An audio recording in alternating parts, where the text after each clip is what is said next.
नमस्कार, मैं हूं श्वेता झा। सुबह सुबह में खबरों के सुपर न्यूज के साथ एक बार फिर से हम हाजिर हैं। इस वक्त की बड़ी खबर आपको बता दें, हाथरस कांड पर आज सुप्रीम कोर्ट में सुनवाई होने वाली है। इस बीच सीबीआई लगातार अपनी जांच तेज करती जा रही है।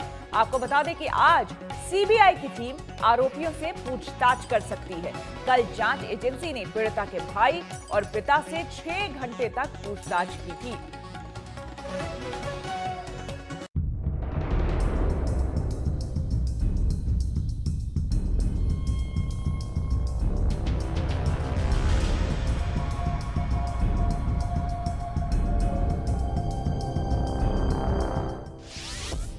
हाथरस पर आज सुप्रीम कोर्ट में सुनवाई।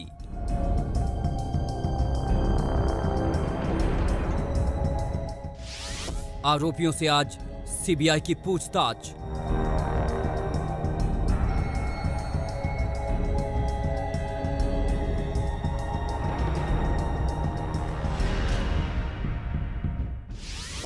करीब 6 घंटे तक पीड़ित परिवार से सवाल।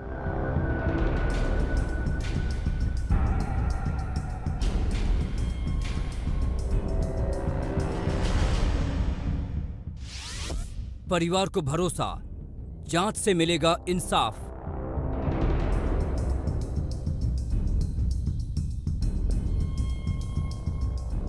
हाथरस कांड की सीबीआई जांच के बीच आज सर्वोच्च अदालत में इस मसले पर सुनवाई होगी।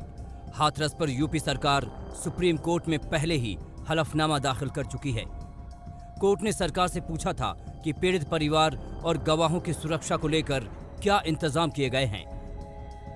उस पर जवाब दाखिल करते हुए सरकार ने कोर्ट में बताया था कि पीड़ित परिवार और गवाहों को 3 स्तरीय सुरक्षा दी गई है। इसके लिए पुलिस और अन्य सुरक्षा कर्मी तैनात किए गए हैं। गांव की सीमा के साथ जगह जगह सीसीटीवी कैमरे भी लगाए गए हैं। यही नहीं, सरकार ने कहा था कि कोर्ट सीबीआई को समयबद्ध तरीके से जांच पूरी करने का आदेश दे। साथ ही अदालत खुद इसकी निगरानी भी करे। अदालत सीबीआई को हर 15 दिन में जांच रिपोर्ट राज्य सरकार को देने को कह सकती है, जिसे यूपी के डीजीपी की तरफ से कोर्ट में दाखिल किया जा सकता है। इससे पहले बुधवार को भी सीबीआई ने पीड़िता के परिवार से करीब 6 घंटे तक पूछताछ की। पीड़ित परिवार को सुरक्षित तरीके से सीबीआई के कैंप ऑफिस ले जाया गया और पूछताछ के बाद घर वापस छोड़ दिया गया। परिवार ने सीबीआई जांच पर भरोसा जताया है। सीबीआई आने से इंसाफ मिलेगा आपको, जो न्याय की बात कर। सीबीआई जो अपनी जो भी इंक्वायरी कर रही है, अभी उससे थोड़ा सा हमें लग रहा है कि हाँ थोड़ी सी न्याय मिलेगा, क्योंकि और भी जो जानकारी है वो अपना टोटल करेगी जो भी घटना है, तो ये फाइनली बता पाएंगे, क्योंकि अभी हमें थोड़ा सा लग रहा है कि हाँ इंसाफ मिलेगा। हाँ, उम्मीद तो जगी है कि हमें न्याय मिलेगा, बेटी को इंसाफ मिलेगा, हमें उम्मीद तो है। पूरी जो 14 तारीख को घटना हुई थी उसके बाद से लगातार छानबीन की जा रही है। अब आप लोग किस तरीके से देख रहे हैं इस पूरे मामले को? देखो, अब जांच चल रही है, हमें उम्मीद है कि क्या कहते हैं, हमें सच्चाई जो है हमारे सामने आएगी। वहीं आज सीबीआई आरोपियों और उनके परिवार वालों से पूछताछ कर सकती है। सीबीआई चारों आरोपियों की पुलिस रिमांड भी मांग सकती है। बहरहाल जैसे जैसे इस मामले में सीबीआई की जांच आगे बढ़ रही है, पीड़ित परिवार को इंसाफ की आस बंध रही है। हाथरस से जितेंद्र बहादुर के साथ अरविंद ओझा, दिल्ली आज तक। मुंबई के कई इलाकों में देर रात से बारिश हो रही है। बारिश के चलते कई इलाकों में पानी भर गया है। मुंबई के 5 अलग अलग इलाकों की तस्वीरें आपको हम दिखा रहे हैं। मुंबई के बायकुला, हिंदमाता, कुर्ला, किंग सर्कल समेत कई इलाकों में बारिश के बाद जल जमाव की स्थिति पैदा हो गई है। तस्वीरों में आप जैसा कि देख सकते हैं, आपको कहीं भी सड़क नजर नहीं आएगी। हर जगह पानी का सैलाब, दरिया और ये हालात जिसमें लोग जैसे तैसे अपनी जान बचाने में लगे हैं। और मुंबई के बाद अब पुणे की करते हैं, जहां पर अक्टूबर के महीने में बारिश आफत बनकर बरसी है। पुणे के कई इलाके पानी पानी हो गए हैं और शहर में बाढ़ जैसे हालात पैदा हो गए हैं।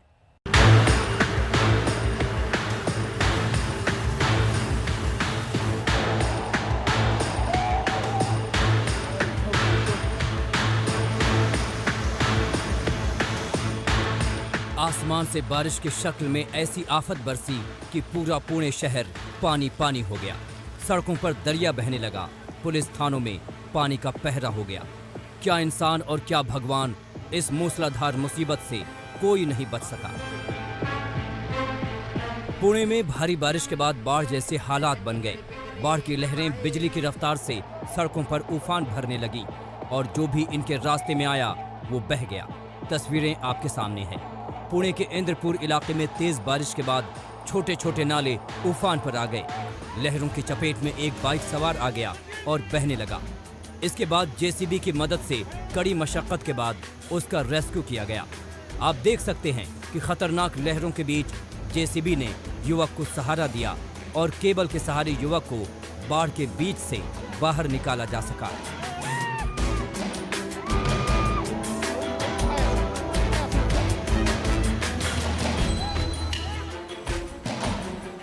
अब जरा बारिश और बाढ़ के तांडव की एक और तस्वीर देखिए।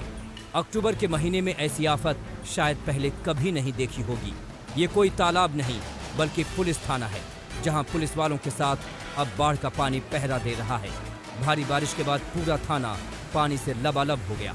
थाने में हर तरफ बाढ़ की लहरें घूमने लगी। नौबत ये आ गई कि टेबल के ऊपर बैठकर खुद पुलिसकर्मियों को इससे बचाना पड़ा। बारिश की मुसीबत से इंसान तो परेशान हुए ही, भगवान का दर भी नहीं बच सका। पुणे के दगडू सेठ गणेश मंडल के बाहर की सड़क का हाल देखिए। लगता नहीं कि यहाँ कोई सड़क भी है।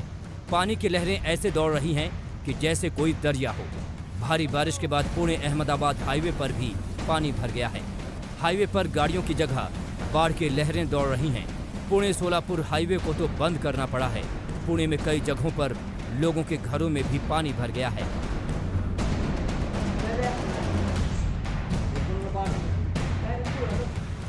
पुणे के साथ महाराष्ट्र के मुंबई समेत रत्नागिरी, सिंधुदुर्ग इलाके में भी बारिश का अलर्ट जारी किया गया है। मुंबई में भी कल से बारिश हो रही है। मौसम विभाग ने रत्नागिरी और सिंधुदुर्ग के लिए रेड अलर्ट जारी किया है, तो मुंबई के लिए बारिश का येलो अलर्ट जारी किया गया है। फिलहाल अक्टूबर के महीने में आई आसमानी आफत से लोग परेशान हैं और आने वाले खतरे को देखते हुए अलर्ट पर हैं।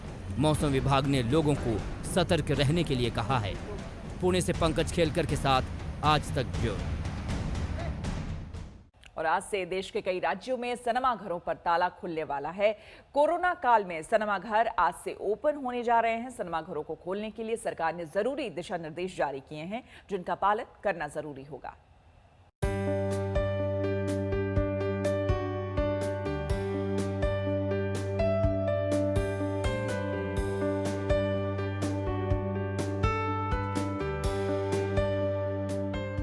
कोरोना के बाद से सूने पड़े सिनेमा घरों में आज फिर से लौटने वाली है रौनक। सिनेमा घरों की सूनी पड़ी टिकट खिड़की आज फिर से होने वाली है गुलजार। बस खत्म होने वाला है बड़े पर्दे पर मूवी देखने का इंतजार, क्योंकि आज से सिनेमा घरों के एक बार फिर खुलने वाले हैं द्वार। दिल्ली एनसीआर समेत देश के कई राज्यों में कोरोना काल के बीच आज से सिनेमा घरों का ताला खुलने जा रहा है। आज से सिनेमा हॉल, मल्टीप्लेक्स और थिएटर में फिल्मों के शो शुरू हो जाएंगे। लेकिन अब सिनेमा घरों में फिल्म देखने का अंदाज पहले से बिल्कुल जुदा होगा। हॉल में एंट्री करने से लेकर अंदर बैठने तक हर चीज में बदलाव नजर आएगा। सिनेमा घरों ने इसको लेकर खास तैयारी की है। दिल्ली के जाने माने डीएलएफ प्रोमेनोड मॉल में पीवीआर ने भी इसको लेकर खास इंतजाम किए हैं। सबसे पहले अगर आप मूवी देखने के लिए आते हैं तो हैंड सैनिटाइज जो अमूमन हर जगह अब करना पड़ता है, ये पैडल हैंड सैनिटाइज है।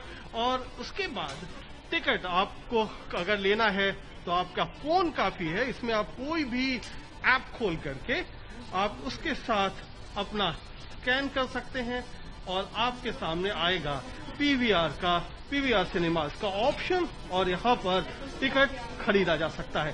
साथ ही साथ एक बेहतरीन जो अलग किया गया है वो है पीपीई किट।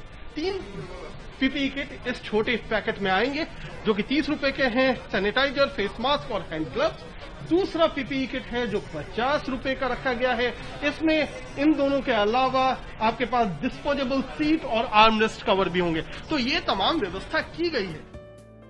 सिनेमा घरों में एंट्री से ही कोरोना प्रोटोकॉल का खास ख्याल रखा जा रहा है। सैनिटाइजर के साथ मास्क पहनने और टेम्परेचर चेक करने की व्यवस्था की गई है।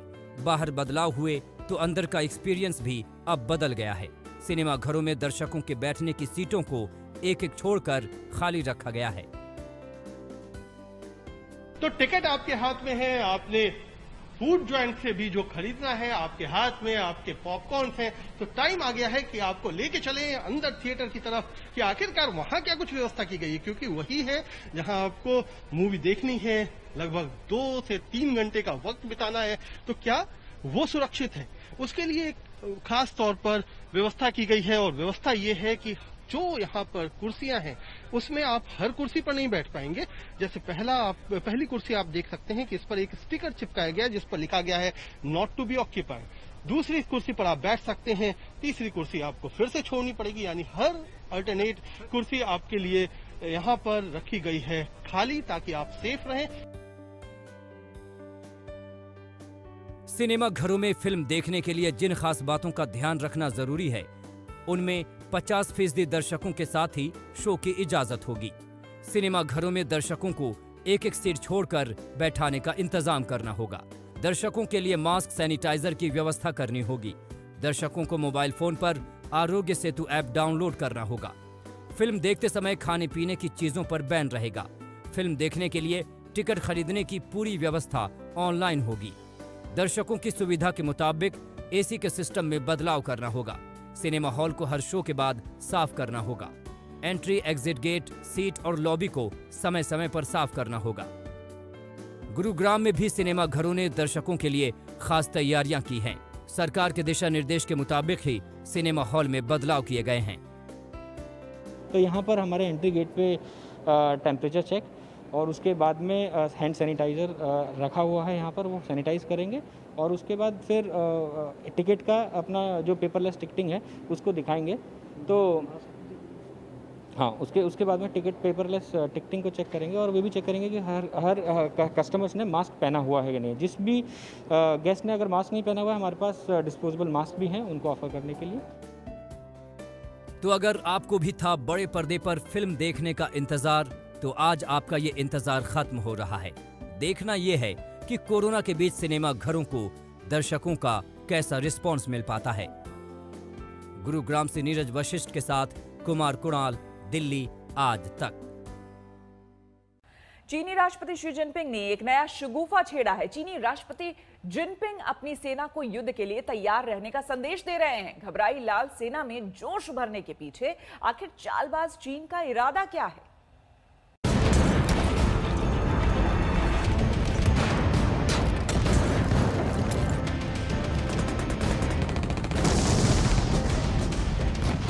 एलएसी पर तनाव, चीन का युद्ध राग।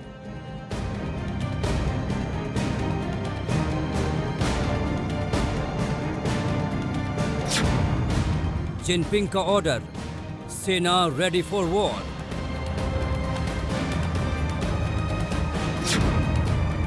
घबराई लाल सेना में जोश भरने की कोशिश।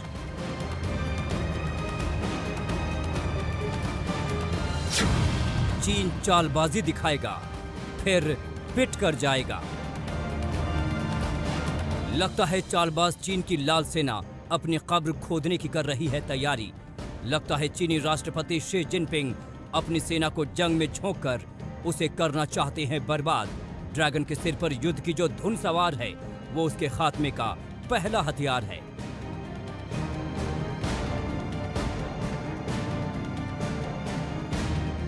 रेड आर्मी अभी भूली नहीं होगी जब उसने लद्दाख में हिंदुस्तानी जवानों के हाथों मात खाई थी। कैसे गलवान में भारतीय शेरों ने जिनपिंग की बौनी बटालियन को धूल चटाई थी।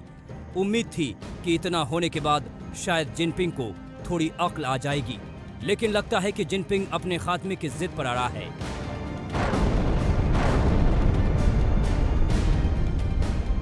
हम ऐसा इसलिए कह रहे हैं क्योंकि चीनी राष्ट्रपति शी जिनपिंग ने अपने सैनिकों को संदेश दिया है, एक साथ कई मोर्चों पर तैयार रहें और त्वरित प्रतिक्रिया देने, सभी मौसम और इलाके में जंग लड़ने के लिए तैयार रहें। आपको अपना दिमाग और पूरी ऊर्जा युद्ध की तैयारी के लिए लगानी चाहिए। और हमेशा बेहद सतर्क रहें। मरीन सैनिकों के बहुत से अलग अलग मिशन हैं और आपकी डिमांड काफी ज्यादा होगी। इसको देखते हुए आपको अपनी ट्रेनिंग में जंग की तैयारी पर फोकस रखना चाहिए। साथ ही अपने प्रशिक्षण के मानकों और लड़ाकू क्षमता को बढ़ाएं। चीनी राष्ट्रपति का ये बयान उस वक्त सामने आया जब वो गुआंगडोंग प्रांत के एक मिलिट्री बेस के दौरे पर था। चीन का आका जिनपिंग इस मिलिट्री बेस पर पीपल्स लिबरेशन आर्मी के मरीन कॉर्प्स का जायजा लेने पहुंचे थे। इस दौरान जिनपिंग ने यहां जवानों से मुलाकात की और उनकी तैयारियों की झलक भी देखी।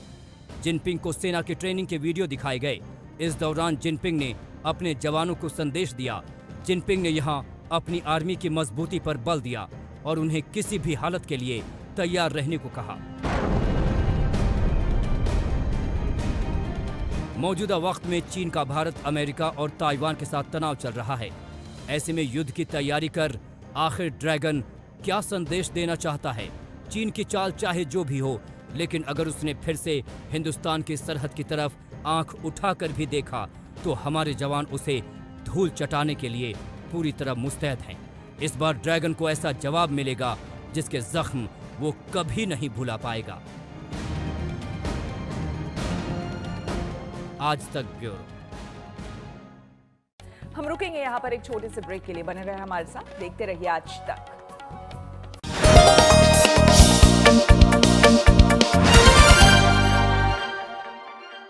और अब खबर आईपीएल से जुड़ी हुई। जी हां, दिल्ली कैपिटल्स प्लेऑफ की दहलीज तक आ खड़ी हुई है। कल रात खेले गए मुकाबले में उसने राजस्थान को 13 रनों से मात दे दी। दिल्ली के 161 रनों के जवाब में राजस्थान की टीम 8 विकेट खोकर 148 रन ही बना सकी। अपने 8वें मैच में श्रेयस अय्यर की टीम की ये 6ठी जीत है। मस्त मलंग दिल्ली, अंक तालिका में नंबर 1 दिल्ली। ये जीत, ये जलवा, ये जश्न इस बार गेंदबाजों के नाम। 162 के स्कोर के आगे आराम से जीत की ओर बढ़ते राजस्थान को जार जार रोने को मजबूर किया दिल्ली की तूफान ब्रिगेड ने।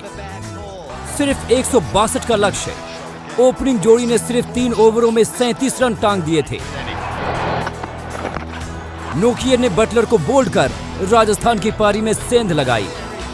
खैर 9 गेंदों पर 22 रन ठोक गए थे बटलर।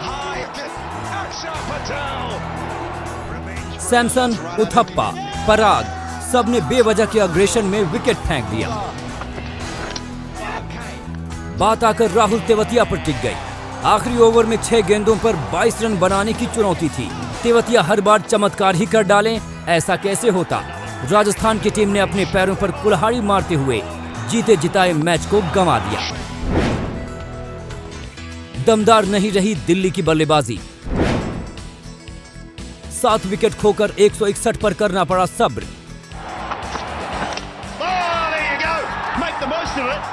पहली ही गेंद पर दिल्ली को झटका लगा था। पंत की जगह 11 में खेल रहे रहाणे भी स्कोर के 10 होने तक निपट गए। शिखर और श्रेयस अय्यर ने अपने अनुभव को हथियार बनाकर राजस्थान के गेंदबाजों का डटकर सामना किया। शिखर बहुत सहज थे, शानदार हार्दिक संकट मोचक बने शिखर और अय्यर ने हाफ सेंचुरी भी जमाई। मगर एक के बाद एक उनके आउट होने के साथ ही दिल्ली का रन रेट गिरता रहा। निचले क्रम के गेंदबाजों करीब 100 के स्ट्राइक रेट से बल्लेबाजी करते हुए अपनी टीम को 161 तक पहुंचाया। उस वक्त ये स्कोर कम लग रहा था, लेकिन राजस्थान के लिए शायद कोई भी लक्ष्य आज की तारीख में बड़ा होने लगा है। आज तक ब्यूरो। और इसी के साथ इस बुलेटिन में फिलहाल इतना ही। देश दुनिया की तमाम खबरों के लिए देखते रहिए आज तक। नमस्कार, मैं हूं अंजना ओम कश्यप। हमें उम्मीद है ये वीडियो आपको पसंद आया होगा। लेटेस्ट खबरों के लिए यूं ही देखते रहिए आज तक और इस वीडियो के पसंद आने पर लाइक, शेयर एंड सब्सक्राइब करना ना भूलें।